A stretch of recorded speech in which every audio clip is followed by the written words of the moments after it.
Welcome to the Business Power Hour with Darren and the Music Man. Brought to you by Friend Entertainment USA, producing the best concerts for charities and corporations for over 30 years. And CBMS Consulting Services, control your business before it controls you.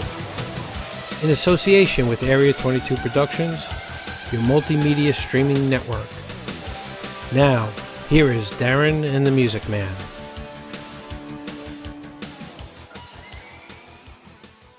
And good evening, everybody, and welcome to the Business Power Hour with Darren and the Music Man, which would be I, Norman. I hope everybody had a good week, and we look forward to entertaining you tonight with our next reality show. And this is going to be a hell of a reality show. What do you think? I think so, too. Say hello to Darren, everybody. Hi, everybody. Everybody, Darren, say hello to everybody. Hey, Norm, how are you today? I'm good, thank you. Say hello to them. Good. Hey, everybody, how you doing? I'm good. Another great weather day. Yeah, all right, so we did it again. We're 4 out of 5. We're not going to blow out of the park as far as weather goes. Yeah, our guests have no idea what we're talking about. Well, here's the thing, right? We have to clue them in. When I joined the show, Norm told me every Wednesday, no matter what, for a year and a half he was doing the show before I joined it, bad weather. Well, this is our 5th show. Right, 5th show. We're 4-1, and we're 4-1. You're 4-1. So we're 4-1. So we're hitting 800 right now. That's it. We're looking pretty good as far as weather goes. But we got a lot of great things. How was your week, by the way? I know you went up to Saratoga. How did that work out? It was good. It was nice. It's beautiful. Saratoga is a great town. Great town. I love going up there. It's great in February. The first week in February, they have the Chowder Fest. Mm-hmm. So I was a couple months early. Are you a couple of months early for the Chowder Fest? Or I was a couple months late. One or the other. But either which way. But did you get some chowder? No, I didn't have any chowder. No chowder? I think I had McDonald's. Oh, you had McDonald's. So it was late. I was babysitting for one of my grandkids. Well, I had a great weekend because I got to work with our military. You did? Okay, and help support them this weekend because, as you know, I'm in the Air Force Auxiliary, Civil Air Patrol, and we were working the flight line security for the Blue Angels. Which is really so, good. I'm sorry, fantastic. I missed that one. Yeah. So I was going to tell them to cancel the wedding just so I could go. I tell you what, it was a lot of fun. Unfortunately, Sunday got rained out. Only the second time in the history of the air show for Jones Beach that it got rained out. But it was going to be Coda. Yeah, actually, that's my new the best star friend, of the show is laying on the floor. Laying Coda. All right. Well, don't tell that around funeral directors. Let's introduce our co-stars. Our co-stars for tonight, Mr. Peter Moloney. It's Maloney, but that's okay. Doesn't that Everybody misspells my name. You said Maloney. No, listen, I think I'm full of Maloney. Yeah, you are. Now, it's Maloney. Here's the thing. This is what we got to tell our and Greg Muller. Greg Muller. But here's the thing. We got to Batman first and talk Robin. about Peter Maloney is the president, right? Drunk. Okay. I'm co-owner. Co-owner of Moloney Funeral Maloney Homes. Funeral Homes, yes. Okay, here on Long Island, 7 locations. Yes. All right, plus some other things that we're going to talk about a little bit later on that your companies are involved in. But more importantly, that we found out tonight as we were sitting preparing for the show is that Mr. Moloney and I went to the same college there for a little bit. He was a couple of years ahead of me, but he's a Marist Red Fox. So that's it. It's a Go small Red world. Fox. Go Red Foxes. The Red Foxes. I was there actually. Rick Smith's was in. It was. I came in the same year Rick Smith's did. You did? Yeah. He lived Indiana in Leo Pacers. with me. Yep. Rick Smith's, Indiana Pacers. Wow. Yeah. Rick Smith's, yep. What a great guy. Rudy Boogerell. He was the other 7-footer. Okay, why don't we just back up? Our claim to fame. Our claim to fame. So what's up with you? Same thing? It's always nice to say hello to family, kids. All right, so another school for you. All right, okay, enough of that. I have to tell you something. I love you and I hate you. Let me tell you why. Because I used to live near your Ronkonkoma facility. And to your fortune or misfortune, that is the busiest place I have ever seen, particularly, and this is an honor for you, that you're always picked. God forbid a service person, a policeman or a fireman goes down, you're the go-to place that everybody picks. And it has to be for a reason. Well, there has to be for a reason. Exactly. It's because we provide the best service. The other thing is, when you come through the Moloney's, you get to heaven faster. So I've heard. You have a special note on your contract Yeah. that says sign here and you get You got express. You get to heaven before the devil knows you're dead. Do you find a lot of people dropping in on you? Sure, a lot of people just drop in. They just drop in. Come on over here, Coda. For those of you who are watching and you see a little head bobbing in and out of the picture there, that's Coda. So Pete, tell us a little bit about Coda and how Coda came about with Moloney Funeral Homes. Well, Coda is our grief dog. And he actually helps families. He helps families a different dimension that we've just newly introduced to our funeral homes. So he's a great addition. The best thing about him is he's a wonderful employee. He never complains. He shows up on time. And all I need to do is give him a treat every now and then. I don't have to pay any health benefits No or insurance, anything. nothing. And I get to write off everything he eats. When you give him a bath, I write that off. And it's a wonderful business expense. You must go through a load of money, though, on treats. Treats, yeah. Well, my wife doesn't really like it when I give him too many treats because she ends up cleaning up the remnants that he leaves behind in the yard. He's not that good a dog. So, all dogs go to the bathroom. Oh, do they? So, he's really great. He actually passed the test, an obedience test, but he's certified and he's able to be with the families, and he has been such an awesome experience for some families. So what type of certification process did he have to go through? Well, he basically needs to be able to be around large crowds. Right. He has to be obedient. He has to be able to listen. And essentially, you need to really be able to stick your finger in his eye without him, saying, "Oh, okay." Right. So he can't really bite or anything like that. So he's been very, very well trained, and he's very docile. Are you the only funeral parlor on Long Island or in New York that has such an animal? We're the only funeral home on Long Island. He's the first grief therapy dog on Long Island. What makes you think of that? I had a couple of buddies of mine down in different parts of the country that have had them, and there's been some really good success with that. So we felt that, this is an opportunity for us to lead again, as in our industry here on Long Island. We're the leaders. We're not afraid to say that with regards to funeral service. We feel we're the leaders in funeral service. So this is just another way for us to provide that lead and show families that, look, we can provide this service for those that want it.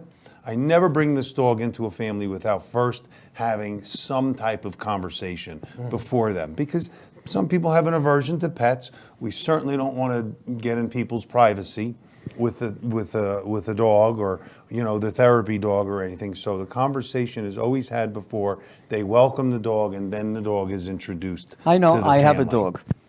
I love my dog. My dog is, to me, my best friend. He senses when I'm upset. He senses when I'm happy. He stays with me. He jumps on me to be petted and whatever, which is really a great thing. Now, people, I'm not the only one. Everybody who has a dog, most of the time, that's the case. For you to have what a great idea that was. Really? Yes. So we're very pleased with his performance. He actually has an assignment tomorrow with the family. And what exactly is an assignment? What does he do Well, there? he'll come in and with me in the morning. The family's coming in. They're going to have some time with their loved one, and he's going to be introduced to the family during that time. And he'll spend 20 minutes, 25 minutes working the family, working the floor, just being there for him. They'll pet him. Kids must love that. Yeah, he's a lab Weimaraner. Weimaraners are known to lean on people. They call him like the Velcro dog. That's what I call my dog. That's a sign of affection. You're taking my words. So it really, really cool, this dog. I mean, we had a situation where the man was 94 years old. He was heartbroken. He lost his wife, 72 years married. Wow. World War II vet, I mean, he had the hat on. He was so upset. And I brought the dog in, and he was sitting in the chair, and the man had his time, but he was now sitting in his chair, still upset. And I said, give the dog a treat. So he gave the dog a treat, and Coda came over, put his head on his lap, and the man just started petting him, and it was just, it was just a way for him to just feel a little bit of love in a different form, you know, through pets. And it's just a different dynamic. It really is a unique element. Another unique situation that you have in your company is this gentleman that's right here, Greg Mola. Thanks. This Norman. man is amazing. He really, we're so blessed to have him as part of our team. Thanks. Say a couple words. What do you do there? So You don't clean up after the dog or anything, right? You No, you no, have no. another job. Well, he's got a natural ability. Oh, he does. I have an But he doesn't ability clean up like that after too. himself. But He okay. provides whatever. comfort naturally. He actually goes up to anybody as if he senses. And he's beautiful. Yeah. So I saw him in the parking lot when I was going to meet Pete. Dog ran right over to me, wanted to say hello. Knocked you down. What a great feeling, you know. Took a bite. But what I do for Moloney's, What do you do? I do advanced planning. So I'm a New York State licensed funeral director, but I meet families before their time of need to help them set their plans, put them in place. Okay, explain. So what you're saying is that if I want to plan Yes. my funeral, my service, whatever, I come to you and I lay out all the arrangements, Yes. figure it all out cost-wise, pay it off so that I guess my family and my kids or whatever don't have to have that responsibility. Well, if you pay it, if you plan it, you're taking that burden off your family. So That if is great. If I were to break it down, I break it down in 3 parts. We do need to gather information. Responsible for filling out the death certificate. So we want to make sure all that information is accurate. But then we go into the planning part. So we find out what type of service you want to have, all the elements that you can have for that type of service that you're looking for. We get to that bottom line number. We do that all for free, no charge at all. If you want to pre-plan and then prepay, of course, we're going to offer a price guarantee on what we provide. Is that just in, like, if I move to Florida or whatever? You stole great my, question. You stole my He's question. great. You stole my question. I've That been was the down this question I road had. before. You don't like The fun. laws in New York State, they're set up to protect you, the consumer. Therefore, you can never be obligated to use any funeral home services. The plans have to be So completely if I signed an portable. agreement with you here, so if I was in South Carolina, I can could transfer it. I can transfer it. Yep. That's cool. You're never locked into our funeral home. So we wouldn't be stuck with, you know, again, if we're in Florida or we're in South Carolina, that we wouldn't be, you know, but you have a lot of people who move to Florida and then when they pass, they come back, right? You know, so that was all prearranged, I'm assuming. Right. Okay, because he was set to be buried up here, so they made the arrangements. They had and to have things known like what that. they were going to do. You yeah. know, so do you get a lot of that where you got people who move out of state and then come back? Certainly. Yeah, we do. People must be dying to have this plan. Well, they wouldn't want to be caught dead anywhere else, let me tell Oh, you. that's true. Your turn. What do you got to say? Okay, so if I could, I want to roll back a little bit. All right, this is where I All got right, to step back. This is where, so now I'm going to get into the whole business for it. processing Go of ahead. this Good. whole thing. You Go know ahead, me and my. businessman, go I ahead. want to talk about business. I'm on stage. You right? just gotta do what you gotta So, do. Peter, Shoot. you graduated from Marist, right? Correct. Then you went on and you got your license as a licensed funeral director. Okay. Yes. And then you joined the family business. Correct. And at the time, your father had 3 funeral homes. Well, we had 2 locations. Two locations. Lake Ronkonkoma, where he started in 1962, and we had the Holbrook, Moloney's Holbrook Funeral Home in That was right Holbrook, by me. Right. next to Villa Lombardi's over there. So, and that was in 1978. And then my Uncle Jack had the property in Central Islip that my grandfather started. My grandfather started that in 1933. Wow. Okay. So when my Uncle Jack wanted to retire. So this is like a cousin Vinny thing, right? Yeah. So it was my father. So his the first one was in brother. 1933? 1933. So what made your uncle, that was Jack. What made your Uncle Jack want to get into the Well, no, mortuary it's, business? right, it's Uncle Jack, right? It was your Uncle Jack? Well, or it was your my uncle? grandfather. Your and my grandfather uncle. started. your See, grand- back in 1933, they lived on top of the funeral home, and they were born and raised in it. So Jack, by default, that was what you always did back then. You Right. went into the family business. My father started his own business in '62 in Lake Ronkonkoma. Jack took the family business over when my grandfather died. I got you. When Jack wanted to retire in 1986, well, I was in the business, coming into the business. We bought that from my Uncle Jack. So that was our 3rd location at that point. Okay. All right. So now you have 3 locations, right? And you Right. being an inspiring entrepreneur, saying that this is never enough. Okay. Yes. Okay. You want to be bigger. You How want to did be he know better. that? He's good. He reads It's what I well. do. It's what I do. You're an aspiring entrepreneur. You said, how do we expand these things? And you obviously, Did you know, say perspiring? no, aspiring. Oh, aspiring. Aspiring. Okay. Not expiring. Not aspiring. No, that's another. That was even better. That was good. So, you get into business in '86. You buy you buy out your uncle. Now you have 3 locations. What makes you think that, okay, I want to grow. I want to get this thing bigger. I want to, what was your thought process there? Was your dad mentoring you to grow this, or was he kind of saying, hey, you know what, 3 is good.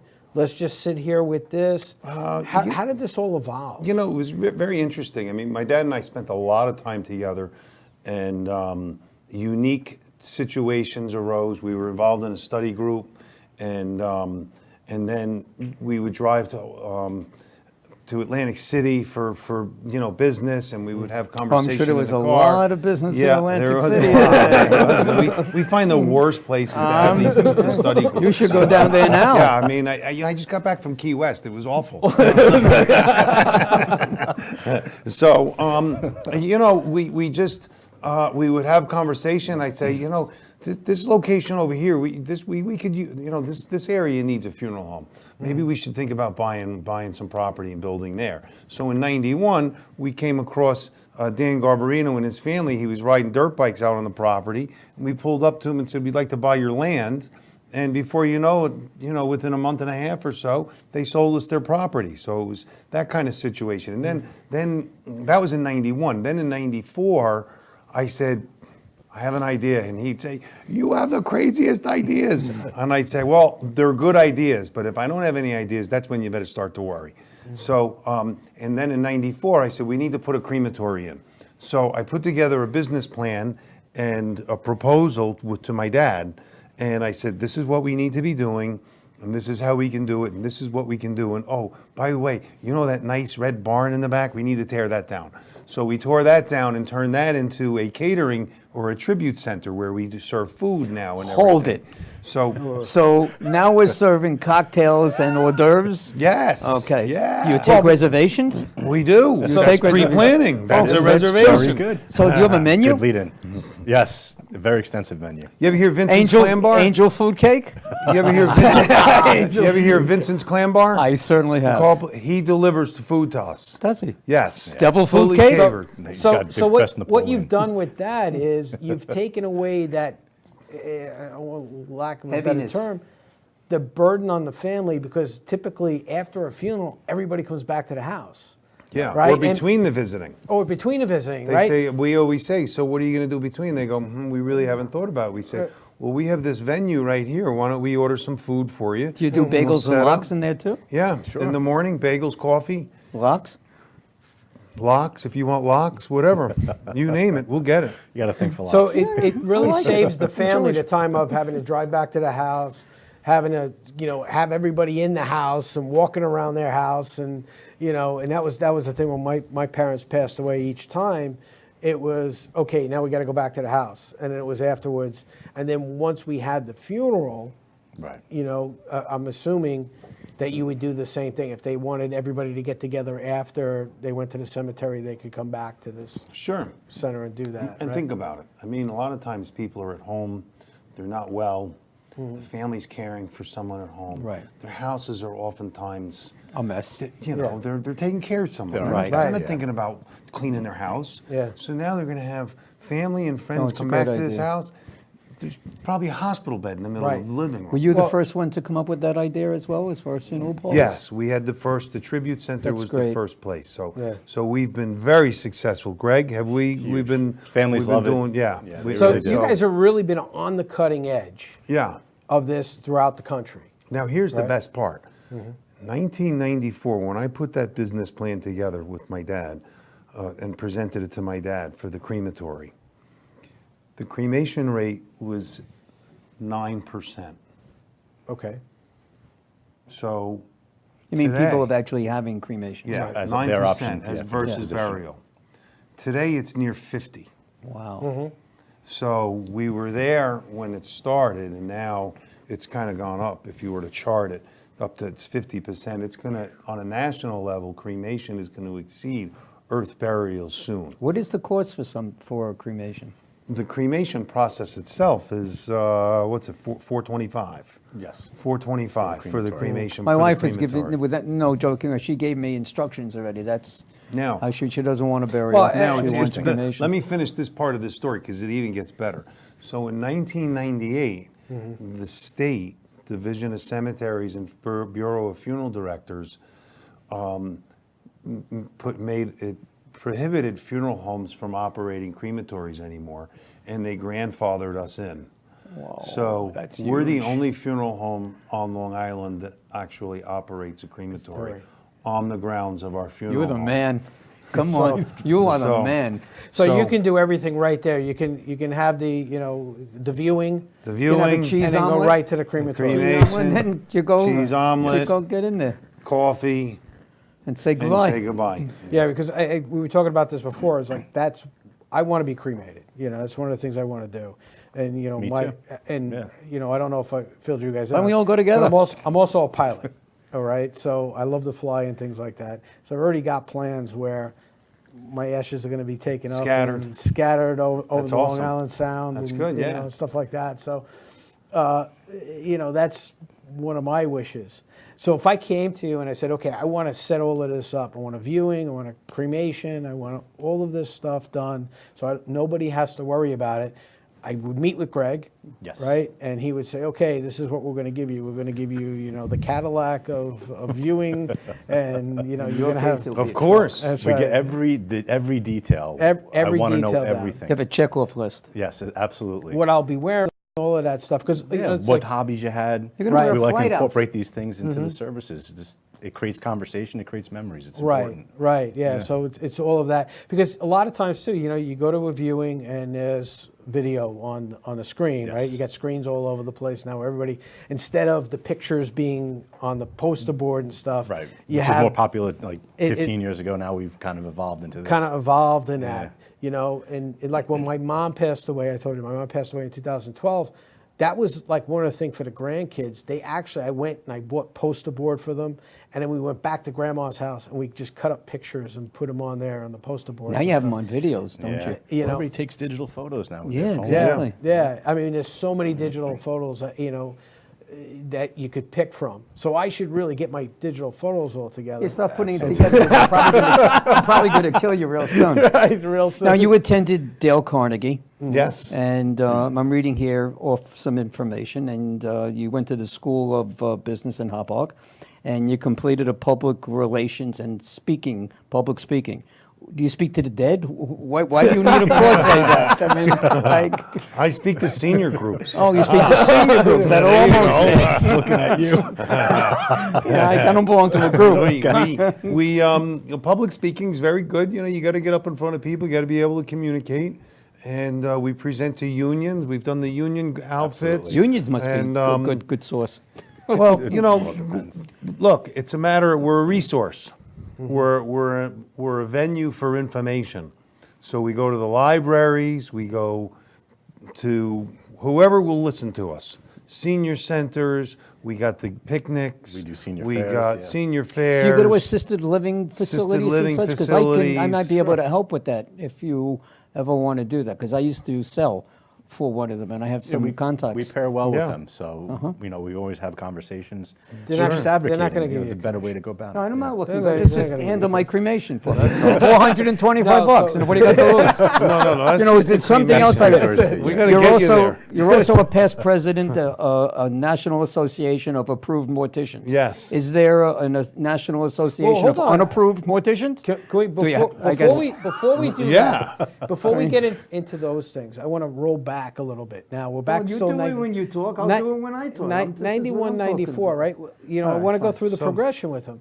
So when you were working for your dad, obviously your dad still ran the business. Yes. Right. So what role did you have in the business? Because I want business owners to see that you just don't start at the top. You got to start somewhere. You got No. Well, listen, 3 days after I was born, my mom brought me to the funeral home. I've been there ever since. Yeah, I read Right. that. That So, was, but So I started cutting the grass. I painted the curbs, and I worked the door when I was 13 years old, and was greeting families Right. in my platform shoes.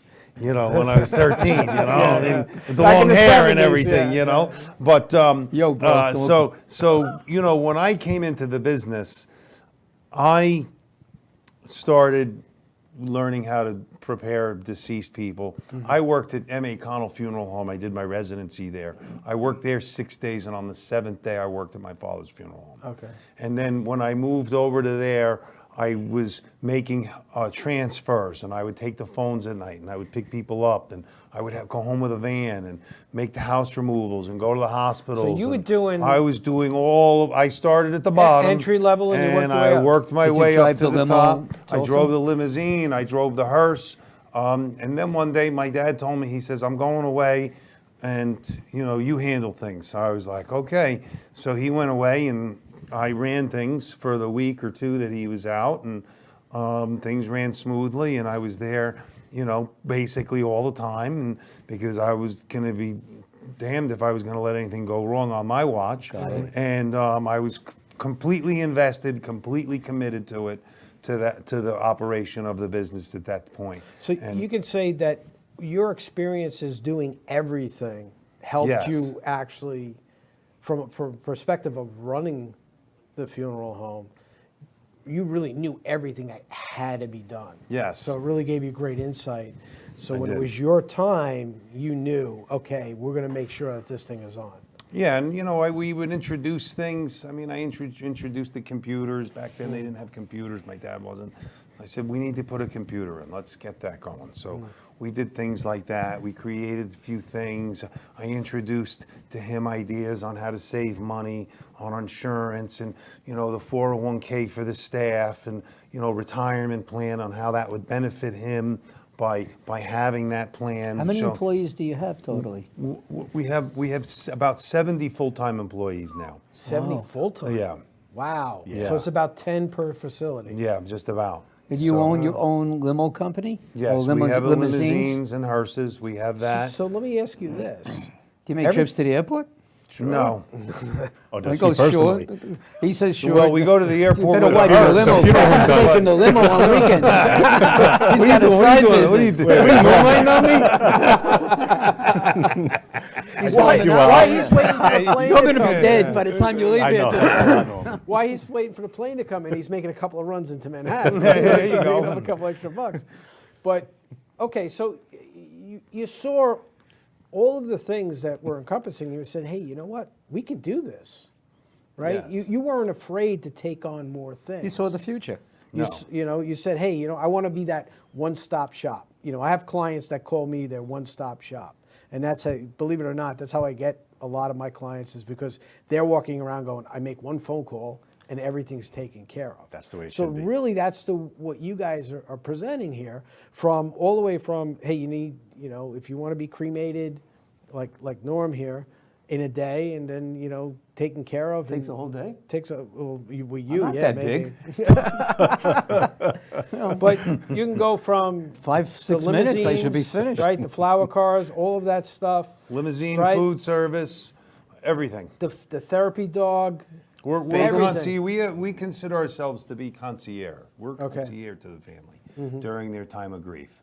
And, you have to be willing to be open to opportunities. Right. Because the consumer has certain needs. And if we don't provide the consumer with what they want, They'll go they're someplace going else. to go somewhere else. Sure. So Exactly. we need to be everything. If they want it, we can have it done. The biggest time in our career, and I could speak for Greg, was when 9/11 happened. When 9/11 happened, we had a staff meeting, and I told all my funeral directors, I said, this is where the rubber meets the road, okay? Because there's going to be people coming to us that have nothing. They don't have a piece of skin to have a service. They're coming to saying their spouse or somebody died, and we need to be able to create a ceremony that's meaningful and respectful, that creates value to the directors, to our license. And if we don't do it, say goodbye to your license and go find another job. What did you do? How did you handle that? We worked at it. We created ceremonies for families like never before, like unbelievable ceremonies. This family, came in, I said, tell me about your husband. She says he loved lighthouses.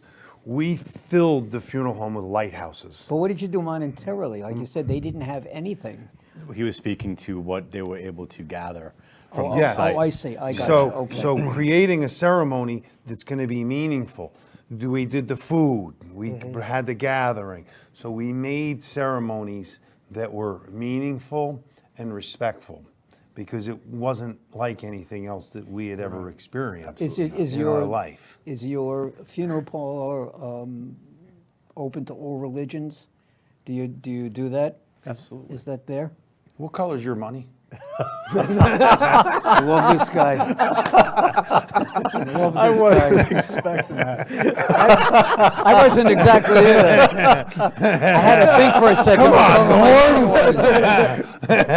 on, Another fist bump? We got two of them. We serve. Monster. We're professionals. Yes, You're too red in the face now to be professional. We serve all faiths.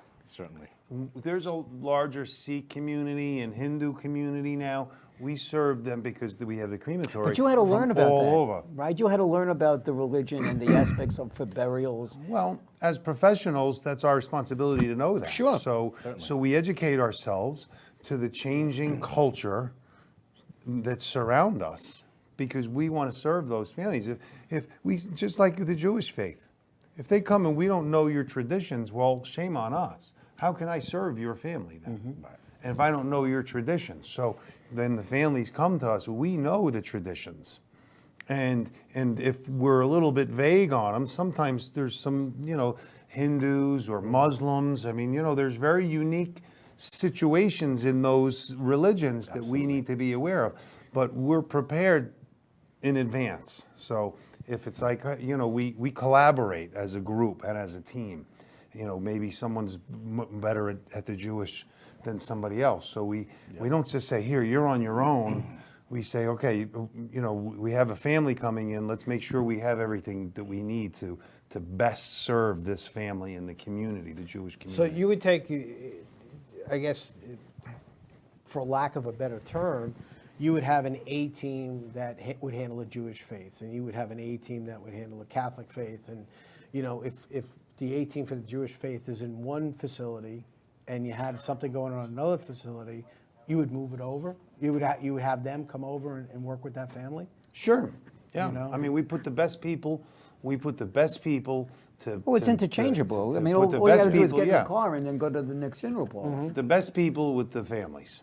We know. We have a deep bench. Yeah, we really do. We do, and there's firms, there's guys and So you guys and are gals the that, Yankees of the funeral homes right Yes, now, because the currently. Yankees have a very deep bench. Yeah, they do. There's guys and gals that have worked other places outside of our funeral home before they came to us. Tracy Lentz, she worked at Gutterman's for many years. Okay, so she knows the Jewish Gutterman's traditions and faith. is big in the Jewish Right. community. So we have her. So now we say, oh, the family's coming in. Tracy, you go. Right. You deal with them. So so you do that. Did she work there, or she's also Jewish? No, She's not Jewish. Okay. Now, do you have, I would assume, you have one corporate office where basically everything runs through for each facility? So you kind of have an idea of what's going on? We do centrally operate our locations. Okay. It makes it easier. It's more cost effective. So Yes. everybody starts in the same place and they go out to the other So locations. disperse, okay? Today you're going to be, in Holtzville. Yes. You You probably know the day before where you're going to end up. Right, Yeah. okay. But your main office is that Ronkonkoma branch? Yes. Right. Okay, so This- what 7 towns are you in? Okay, so our Lake Ronkonkoma is our main office. We're located on 5.5 acres there. Right. That's where our tribute center is. That's where we house all of our livery. That's where the crematory is. So it's located right there in Lake Ronkonkoma. And that's our executive office. All the bookkeeping and finance and everything runs out of there. Our family care facility, our state-of-the-art preparation facility, where we take care of the deceased, is all right there. And that allows for us to maintain controls, but be compliant with OSHA in a cost-effective way. Yes. Right. The other facilities, we have a location in Hauppauge, Central Islip, Bohemia, Holbrook, Port Jefferson, Nothing in Nassau County? Center Mauritius is our most yet. recent Not yet. acquisition. And then we also, 2008, we opened up the online cremation service. So we're serving the 5 boroughs and all of Long Island for people that want immediate disposal, immediate cremation. Those people, So explain the online cremation service. it's very transactional. Okay. It's a very transactional type of experience for people. It's like a no-frills cremation. They're looking to have a cremation service. They're really trying to cut the funeral director and the white glove service out. Right. They're looking for something to be expedient, respectful, and done well. So we do this online, over the phone. Everything is communicated So via you go the pick up the internet. body, bring it back, cremate Pick it. up, deliver, do an ID via the internet. Everybody's identified. Yep. Speaking about Okay, being so if- identified, hold just 1 second. Okay. What phone number, how do people reach you? What's the main number to get a hold of you? You always going to say this? Yeah, Go just ahead, say it. Greg. I'm gonna say You it. can call us at I'm older. 631-588-1515, Moloney Family Funeral Homes, 631-588-1515. Okay, now, if they want to go online and do this transactional thing, what website would they go to? So for our main site, it's www.moloneyfh.com. Okay. And then for the immediate disposition or the cremation service, it's ACS Services of New York. It's ACS. Sorry. It's Affordable Cremation Services of New York. Okay. Is the name of the business. It's acsofnewyork.com. New York is spelt out. That's the website. You can go there. You can fill the paperwork out. You can fill out some forms. You can hit send.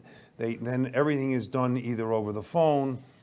There's documents sent, notarized, send them back, and everything really very, very, as I said, it's very transactional. There's no direct or very little interaction with the families. What's the time frame? I call up and I say, I need to have you pick up my dad, and we want a cremation, or he happens to be in another funeral parlor, and I want to send him, to you. What's the time frame for something like that? How soon can that get done? If we're dealing with, it's a Moloney family, they're coming to us to take care of the services. We need, after the removal or the transfer, the pickup, we need about 24 hours to get everything settled before That's we can move great. forward and cremate. We have to go through state agencies. We have to get certification from the medical examiner. If we're in Suffolk County, they have to give us a number so we can get a permit. The permit allows us to move forward with the cremation. So that usually takes about 24 hours a day for us to get all that paperwork complete. The cremation itself takes 24 hours also. So within 3 days, reasonably, we can And have knowing the everything Jewish done. faith, right, they move very quickly, Yes. right, after that. So if somebody passed away on a Saturday morning, this stuff can still happen within 24 hours? Absolutely. So if we're doing a traditional burial, a lot of Jewish families, they do a lot of graveside services. Right. So they want to have the person buried before sundown the next day. So yeah, we're experienced in having Yeah, but that on taken- Saturdays, you really can't do anything. They wouldn't, a true Jewish person wouldn't call us on a Saturday. Exactly. Until the sun went down. Right. Right. They would call us after the sun went down, and then we'd be able to react and respond and take care of what needs to be done. So, and correct me if I'm wrong, because I don't know, Norm. If a very traditional Jewish person, somebody passed away Saturday morning, they wouldn't call you till Saturday night, till after the Sabbath is over. Correct. Or most likely Right. Sunday. Okay. Yes, true. All right. So it would be 24 hours after that. We would be able to, yeah. Okay. We would coordinate So- with the cemetery. The Jewish cemeteries are open for burials on Sunday. Okay. So, I mean, we've been able to do it the same day. So we get the call Yeah. Sunday morning. What We could happens- have an interment. What On happens Sunday afternoon. if they don't have a funeral plot? Then they have to wait. Okay, so Yeah. even let's say, how do you You have to handle purchase the the plot. Okay, so Which is what do a you do? separate Take out a entity. mortgage? They have to go to the Because I cemetery know to pick out the in plot. yeah. days past, I buried my mom when I was 10 years old, which was a long time ago. There were all kinds of, you had a deed. Yes. You actually had a deed for that plot of land. Yep. Yep, a And lot they of had family associations, too. plots. Do they still do family plots? Are there still such a thing? Sure. Yeah. They have associations. The societies. The societies where the families, because they're part of the society, they have a grave space reserved for them. We have to contact the society Right. to get clearance for the cemetery to open. What kind of price is a funeral plot now? It depends on where you go. Catholic cemeteries tend to be more money to purchase the plot. We have smaller bucolic cemeteries, which you can get a plot for $900. 900? 900, yeah. There's a Okay. place in Port Jeff Station, Cedar Hill, as a matter of fact. All right. Yeah. So we see, all of these TV commercials about life insurance and, I can get for $20, Alex Trebek. Yeah, Alex Trebek. Colonial It's a Penn. combined Right, colonial pen. right? Yeah, that's all it. of these things. Is it where real? You can buy enough life insurance for a funeral, right? What is the average cost of a funeral on For Long an Island? average family. Average family, they want to come, they want to do No pine box, maybe something a little bit better. one day of viewing. They have to buy the plot, they have to do all of these things. Typically, what would that cost the family to come up with? And the reason why I'm asking this You is, want me to do it? Yeah. it goes into the planning process It for is. everybody, right? Part of the process is the planning. I can tell you that the average cost of a funeral, it's not unusual or uncommon to see a funeral $10,000 to $12,000. Okay, if you need to buy cemetery property, that would be an additional cost. Right. And then you can anticipate the cost of the funeral near $15,000 to $17,000 because you have to buy a grave, which could be $3,500. Then you need to have it open, probably about $2,000. So you $5,500 before you even walk into the funeral And home. if you don't have the cement casting that goes in the middle now that you're required to have, that's an additional. So that was my, Everything's additional. because my parents bought a plot, right, before they passed. When my dad passed, we now had to buy the casting, The liner. the liner for the That pine one. Right, exactly. All right. Right. And they had to buy the liner, and I'm sitting there going, "Really? Okay." Right. But that's okay, and that he went in. But then when my mom passed, the price ended up, it was about 10 years difference. Price was about the same, but we didn't buy the liner. Okay. It was 10 years, so costs obviously go up. Oh, well, yeah, absolutely. So it was we spent in that $10,000 to $12,000 range, to bury each one of them at the Okay, so- time. My dad passed in 2000 and my mom passed in 2012. So I come to you, and we come up with a price. Sure. And I tell you that I only have life insurance on my dad, Okay. okay? That's wonderful. That's all we need, Yeah. right? So insurance is definitely a vehicle that could fund a funeral. As long as it's assignable, it's with a reputable company, and there's nothing taken out against it. So it's in Well, full even if effect. as long as there's enough money left over in the policy, you can do that, Yep. correct? So the funeral home will accept it as payment. Right. Because the insurance company pays the funeral home directly. Yeah, and Through- that's through what the we assignment, did yeah. with both of my parents. They had Yeah, do the insurance insurance policies, and assignment. we just brought the policy down. They took their piece out of the policy, had it assigned to them, and then we got the rest Exactly. of it. As long as you get your piece. We fill out all the That's paperwork. it. We do Yeah, all the claims. prepare it. work. Yeah, I mean, we didn't use Moloney when my parents passed. I told you we were out east. You Right. guys aren't out east, but they were very good about that. And Yes. they took care of everything for us. We just handed That's it good. over. That's the and way they it did should be. It should be everything, seamless. Yeah, Yeah. yeah. it You're wasn't- grieving, we take care of everything else. Yeah. But How do you there's meet your two- clients? How do I meet them? Yeah, seriously. I mean, I do. you- I do a lot of networking. That's how I met you. Uh-huh. We do speaking engagements. Because of the great reputation of the funeral home, we have a lot of families that return. So they're calling us up saying, we really want to plan this out.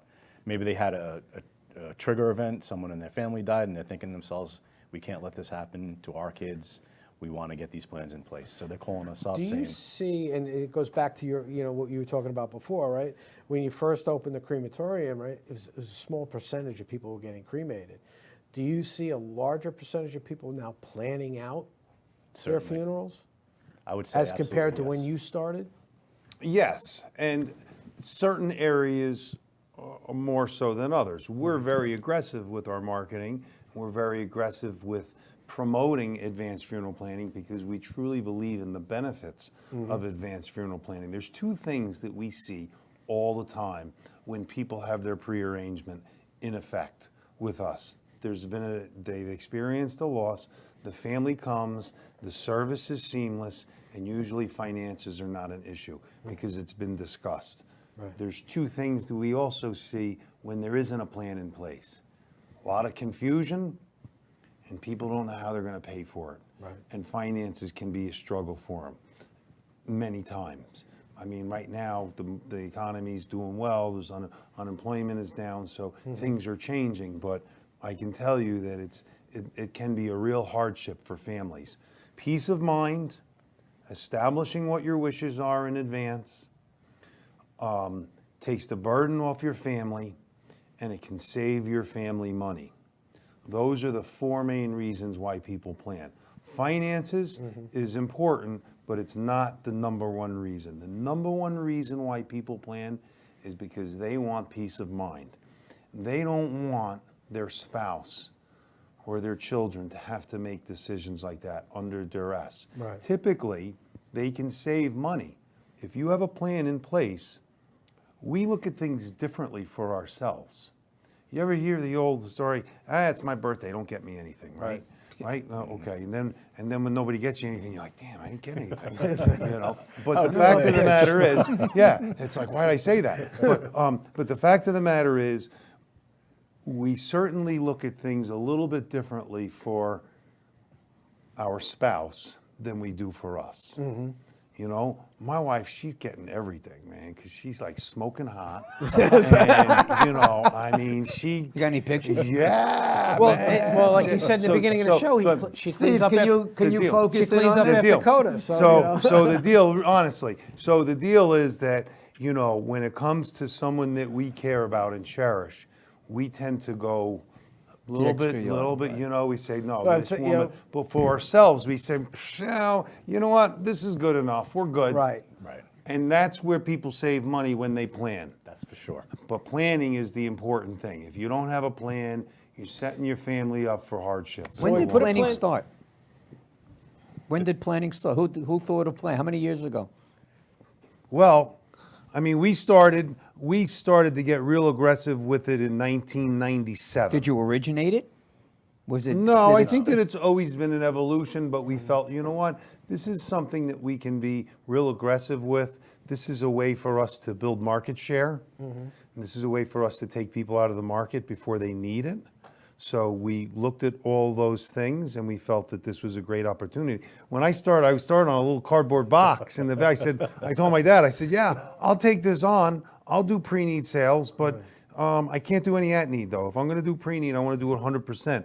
And I started down in the office. I was sitting on a little box. I had a little table, and now we have big, nice office. Yeah, we're and, doing well. You know, we have staff, on and up. we send out surveys. Greg's and sitting good. Yeah, so we have a great team You're now. cutting yourself. Pete was truly one of the pioneers in the industry You're on cutting Long the Well, Island. deal with for the it sounds like cremations. he's a Because I know pioneer in people a lot that of want things. you. Yes, you got that right, Yeah, Darren. I'm cutting a deal for you. I'm trying to, He's trying to make it he's always making a deal. Whatever He's you can making work. Making a deal. Listen, I was a I'll make a headhunter. deal. This is what I do. let's was my get job. your pre-arrangement on the books, and we'll make a deal. We'll make it out. I'm going to get you a lot of recruits. I got a deal for you. Let me see.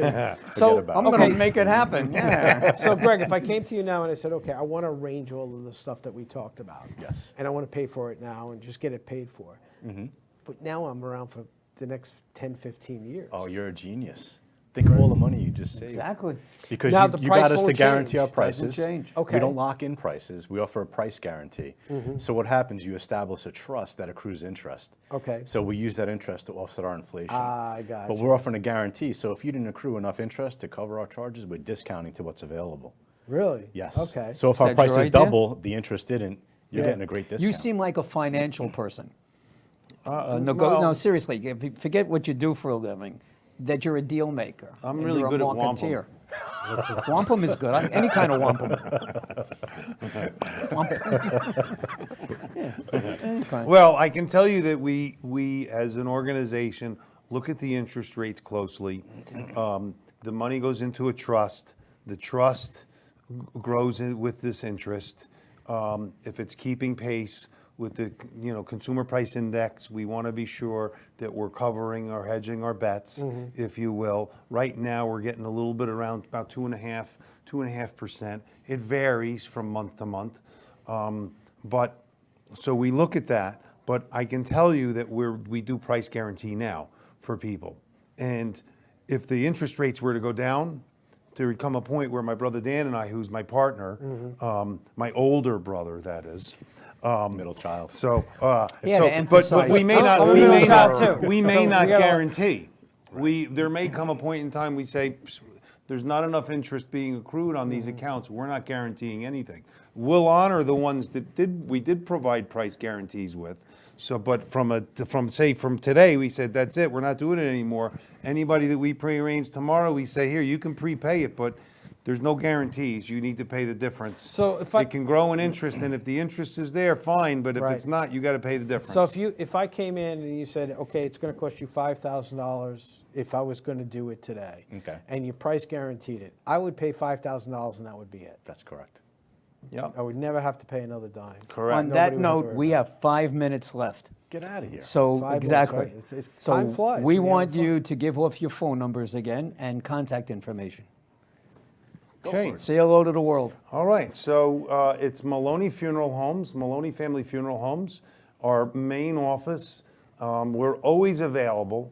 It's 631-588-1515. So we have a great team, we have a great staff. You can call and ask for Peter, you can call and ask for Greg. It's 631-588-1515. And we'll be happy to sit down, give you a free cost analysis. We'll answer your questions over the phone. We'll send you information digitally. You know, we send everything out real time, but we're always available to assist the community, give them free information. We know how valuable this is to our families and to the people in the community. This can really put people at ease. How many times do people make funeral arrangements? Not that much. So there's a lot of unanswered questions. There's a lot of uneasiness. By picking up the phone and calling a trusted organization like us, you're going to get the best information and you're going to get the facts, the real facts and the truth. And that's it. I'm going to be calling you probably tomorrow, latest Monday, and I have somebody, an organization, for you to go and see. Thank you, Norm. Good. It'll be Thank you. my pleasure to do. Do you have any that. events coming up or things that you want to talk about? Any charities, any charity work? Yes, actually, we have our charity softball game where we raise money for drug awareness. That's going to be in August. August 22nd. Is it a August 22nd. specific drug awareness organization that you raise money for? Yeah, there is an organization. I don't know. I was gonna ask you I for don't the know. name, but I I don't know the forgot. name of it, but It's Karen's terrible. handling it. But we raise money. Our organization raises money for the drug awareness. There's a drug epidemic going on here in Long Island, and we're very, very aware of it. We see the wreckage on the families every single day. It's a war zone out there. We feel it's a really good cause, so we donate the money to this organization, to families that have lost their children, and they go out and they nurture the needs of families. So we have that coming up.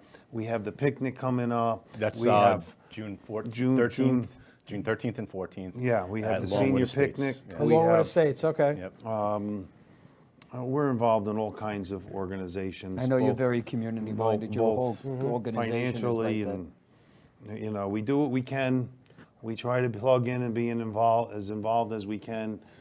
Greg's involved. I'm involved. My brother Dan, my son, my niece, Your whole family. my You- nephew. Well, I the hope that you whole- can come back again Yeah. and join us. And Sure, we'd love to. You'll have some more innovative burial ideas that we're going to be doing. Stay So tuned. I want to thank you. You bet. My Pleasure. my Greg, nice privilege. to Thank talk you to so You much. have some comments that you would like to Thanks, make Darren. before All we right. say goodnight? Yeah, I just want to say, it was great having these guys on tonight. Told you it'd be a good show. It, right? it was a great show. It always is, right? Because we're Well, some are on, better than others. some are better than others. That's for sure. We know that. That's for sure.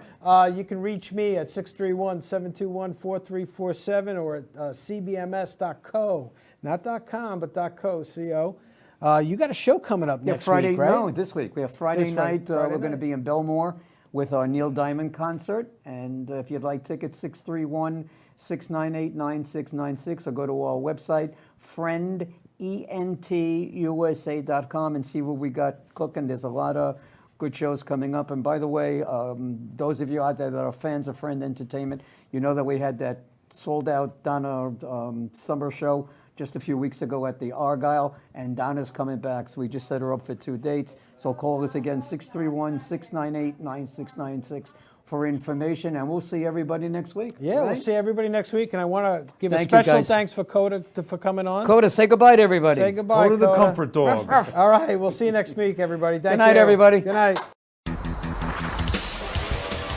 Today's show is brought to you by Friend Entertainment USA, producing the best concerts for charities and corporations for over 30 years. And CBMS Consulting Services. Control your business before it controls you.